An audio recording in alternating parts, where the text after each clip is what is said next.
Kobe Paras, tuluyan ang nag-retire sa basketball. Barangay Ginebra possible trade scenario. Stephen Holt kapalit ni Cedric Berfield. As of now nga mga chong, matunog ang pangalan netong si Cedric Berfield dahil kasalukuyan na nga itong nasa trading block. Gusto nang kumawala ng nasabing gwardya sa Blackwater Bossing dahil mukhang alam ni Berfield na walang mangyayari sa kanya sa nasabing kupunan. Isa pa, possible na nangihingi na rin ng mas malaking pasahod etong si Berfield kaya nagre-request na ito ng trade. Kaya naman ngayon pa lang, marami nang nakapila na gustong kumuha sa serbisyo ni Cedric Berfield. Pero ayon mismo sa nasabing gwardya, dalawang kumpanya lang yung gusto niyang mapuntahan, which is San Miguel Corporation o MVP Group. Ang dalawang kumpanya nga na yan mga chong ay yung kayang makapagbigay sa kontratang gusto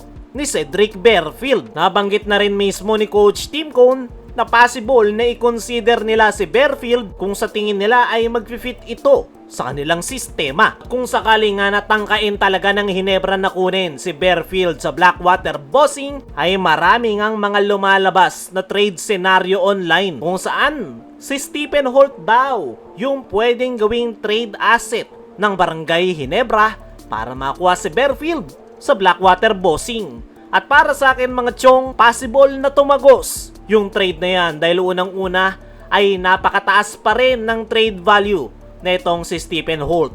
Maganda naman kasi yung pinakita ni Holt sa Ginebra buong elimination round kung saan isa ito sa kanilang naasahan sa outside shots, lalong-lalo na yung kanyang depensa. Talagang nawala lang si Holt noong final series. Hindi natin alam kung kinakabahan ba ito kaya bigla siyang nawala. Pero nabanggit ni Coach Tim na pinag-focus daw nila si Stephen Holt sa pagdepensa. Pero kung titingnan natin mabuti ay hindi naman naging maganda yung depensa ni Stephen Holt dahil nilulusutan lang siya nila Calvin Oftana at RR Pugoy. At dahil sa naging performance na yan ni Stephen Holt, possible talaga na gawin siyang trade asset ng Barangay Ginebra para makuha itong si Cedric Berfield. Pero sa tingin ko hindi basta-basta papayag ang Blackwater sa trade na yan. Kaya pwedeng magdagdag pa ng isang player ang Ginebra para may execute ang trade. At kung sakali na matuloy ay sa tingin ko parehong magbe-benefit ang dalawang kupunan. Para sa Blackwater ay leadership ang unang maibibigay netong si Stephen Holt. Napakarami na nitong experience pero bukod sa leadership, ang pinaka maitutulong nito ay yung kanyang depensa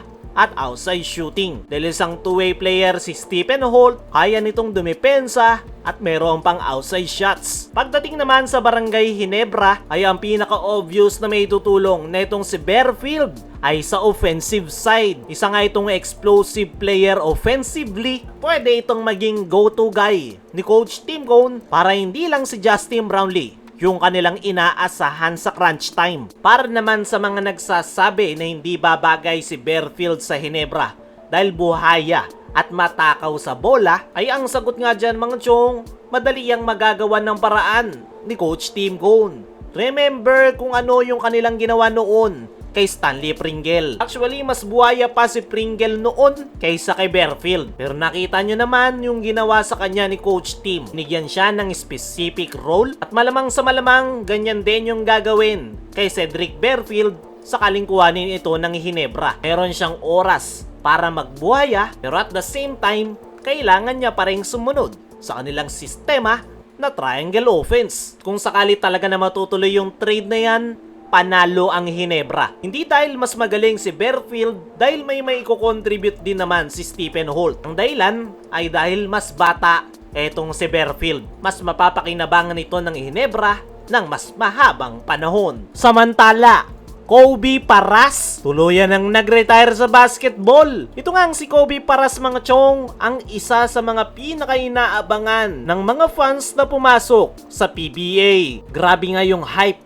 dito kay Kobe Paras nung naglalaro pa ito international at kahit sa Japan B-League. Pero simula nang matapos ito sa Japan ay wala nang kumuha pa kay Kobe Paras. At ayon niya sa inilabas na article ng Spin.ph ay mukhang tapos na daw si Kobe Paras sa paglalaro bilang professional basketball player. Ayon mismo sa kanyang tatay na si Benji Paras, ay ayon nga daw sa kanyang pagkakaalam, ay mukhang ayaw na daw ni Kobe Paras na maglaro at gusto na lang daw nitong magpahinga. Malaki nga yung panghihinayang netong si Benji Paras, pero hindi niya daw pwedeng ipilit yung kanyang gusto para sa kanyang anak. Para sa akin mga chong, ay may potensyal naman talaga si Kobe Paras. Ang problema lang talaga nito ay masyadong na overhype at the same time, hindi maganda yung mindset nito sa paglalaro ng basketball. Kaya naman ngayong nagretiro na siya sa paglalaro ay sayang pa rin dahil pwede pa sanang may improve yan. Kaya mga chong, ano ang masasabi nyo na nag-retire na si Kobe Paras sa paglalaro ng basketball?